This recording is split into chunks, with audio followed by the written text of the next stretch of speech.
Well, hi there folks, and welcome to Art Tips with John, the show that teaches you not only how to build your successful art business, but also how to develop and unleash your creative talent.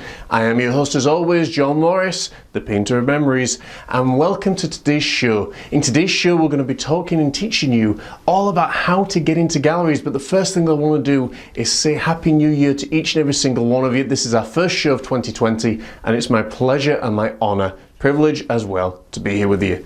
Welcome to today's show. Okay folks, in today's show we are talking about how to get into galleries. Now I want you to get a pen and paper or some sort of writing implement because you're going to need to jot down some notes here. The first question that I want to ask you is this: why do you want to get into a gallery?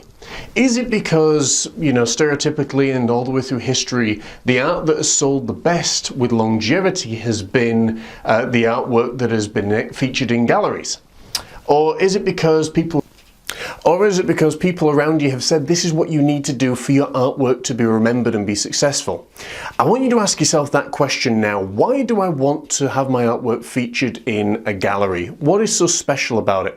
And then we're going to go through 3 specific things that I want you to be thinking about in your pursuit of an art gallery. Okay, so one of the questions I want you to be thinking about now is, what is the one thing that every single artist needs in order to even approach a gallery?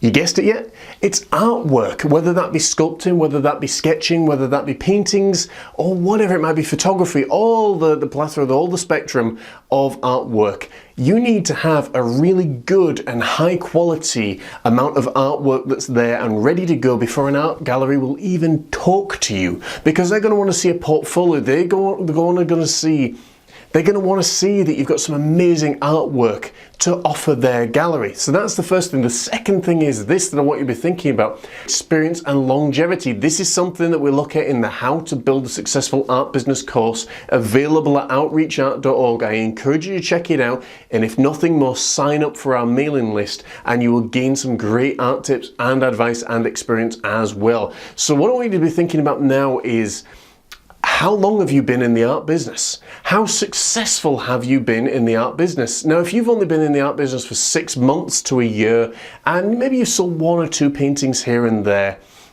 I probably wouldn't expect to, not to make you feel bad, but I wouldn't even expect that an art gallery would even want to talk to you at this point. They'd probably say, well, get a few more years under your belt, develop some more artwork, some more high quality artwork. That's really, really important, as we're going to talk about today and in the coming weeks. Develop some really awesome artwork, get some more time under you, but also get a few, smaller exhibitions underneath you, maybe in coffee shops, or maybe, for certain charities that are about.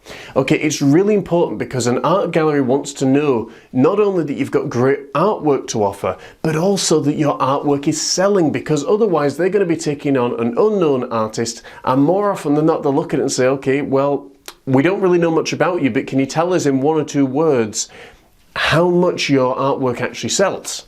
If it's only going to be once or twice a year, they're going to probably look at it and say, not really. If it's, every single day or every single week, then that's going to light up their eyes and be like, brilliant, that's exactly what we want. Another point I want you to consider in this, as you're developing your artwork and as you're building your experience, is to really think about the kind of artwork that you are producing. For example, it would be foolish to approach an art gallery who deals specifically in 1700s to 1800s, in terms of the years, style paintings, if you paint landscapes or seascapes. It would also be foolish to approach an art gallery, if you're a portrait painter, that deals specifically in Western American art. Okay, so I need you to really think clearly about what kind of artwork would fit best in the gallery, and definitely do some research here. It is really, really important and vital. The final point, and point 3, that I want to talk to you about is this. Okay, and tip number 3, folks, is this: education. Now, I know a lot of you guys and girls out there that are watching this that'll be like, no, you'll shudder when I talk about this. But, like it or not, Galleries want to know that the person that they're pushing, that they're promoting, that they're giving a break to, really knows their stuff, has been institutionally educated, okay? And it's a really important thing to some galleries. I had a conversation with a lady, lovely lady, before Christmas, and she informed me a heartbreaking story. Her artwork was really good. She'd been in the business for nearly 3 decades, and unfortunately, the majority of galleries all across the United States were turning her away for one simple reason. Do you know what that reason was? Because she was a self-taught artist. Like it or not, galleries, as I said, are looking to push someone who has spent time in institutions. That they want to know basically that you are the total package, that you are, really professional in what you do. So they want to know that your artwork's going to sell, that it's popular, that you've been traditionally educated, that you've got something about you, that you know something. Okay, but never fear, because I too am a self-taught artist. Personally, I don't do a whole lot of exhibitions because I make far much more money online and through Facebook, through social media, through Instagram, through YouTube, through so many other things, okay? It's great if you're looking to get your artwork out there more, but nowadays with the invention of social media, you really don't need to be going and spending 40% of your profits on a gallery. You could put that money into marketing or into sales or into training or to whatever it could be, as opposed to trying to get into a gallery, really struggling, and then you may sell, you may not sell. Whereas you could do it on Facebook and it's not cost you a thing, okay? So I want you to really think about these things, folks. Why do you want to get into a gallery? Okay, are you a self-taught artist? The final tip that I want to give you is there is nothing to stop you from doing your own exhibition. And that's what I said to this lady. Okay, there is nothing at all to stop you from doing your own art exhibition. Rent a building for a week or for a weekend. Put together your own exhibition, your own media, your own flyers, everything that you can do, okay? You have the power to do this. You no longer need to go to a gallery. And galleries can be great. They can tick off a big box. But as someone that's been involved in some of the most prestigious in Scotland, you then ask yourself the question, okay, how many paintings overall sold? Okay, how much time and effort was it? How much stress was it? And folks, I can tell you, as someone that's exhibited quite a lot of times, I really and very rarely ever exhibit nowadays because I can do far much more online and develop it far more than I could if it was just a gallery. People often think, well, if I put my artwork in a gallery, it's just going to get snapped up and, I'm going to become this legendary artist. Folks, I've got to tell you, unfortunately, that very rarely ever happens. What often happens is you do one exhibition, people come, oh, that's very nice, that's very nice. They'll comment on your artwork potentially. Some people just walk straight past your artwork and then, well, quite honestly, you're forgotten about. Unless it's something that really stands out to someone that they want to purchase that painting, but it's very rare that it ever goes any further in developing a relationship with you, because the chances are they're going to put it on the wall and think, oh, it's a very nice piece, yeah, it's lovely. But very rarely did they ever say, well, I would love to know all about the artist that painted this, I would love to know this, I would love to know that. They don't.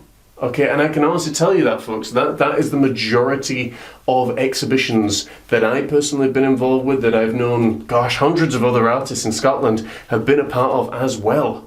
Okay, it's a really difficult thing, and my advice personally would be either to do your own exhibition or develop more of your social media presence, okay? But that's all we've got time for today, guys, so I hope this has really been beneficial to you.